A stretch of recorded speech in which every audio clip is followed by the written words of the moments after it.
Hi, it's Jay again, and I want to offer a few ideas on learning. Now, I'm talking about learning, not schooling. I'm talking about the process that enables you to perform more successfully, to lead a more fulfilling life, to rock along in an area of continual challenge where you're not overwhelmed, but you're turning in a peak performance. This takes different models, because it takes an area which has been dominated by a model of, I think of it as sort of the preacher in the congregation, where somebody talks at you.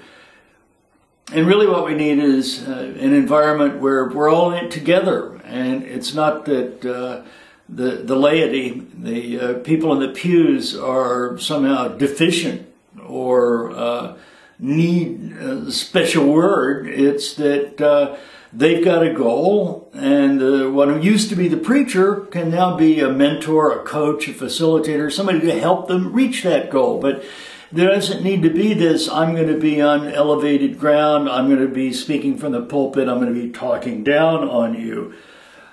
I like to tell a story of Hans Mondeman, and Hans was a Dutch traffic engineer. And most traffic engineers come in and they put up a whole lot of signs and rules and paint lines in the road and just sort of try to control things. And Hans he died last year, took an opposite approach. He tended to remove signs and remove lines, and people ended up becoming less like drivers and more like humans. So instead of running somebody down if they weren't in the pedestrian crosswalk, people, when there are no pedestrian crosswalks, sort of look each other in the eyes, or, yeah, it's okay, you can come across. And they become human again.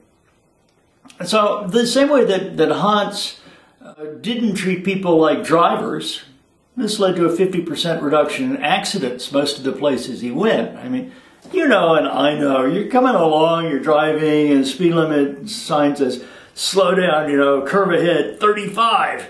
You think, oh, hey, I better slow down to maybe 50 to take that. So you're playing a game.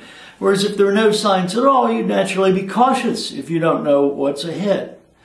So the same way that Hans would have counseled, don't think of people as drivers, I think don't think of people as learners. Let's think of them as people, and let's use our opportunities together in conversation, in collaboration, online, face-to-face, whatever, to be partners in learning rather than sort of a master-slave relationship. Well, that's it from Berkeley this evening. Thanks. Bye-bye.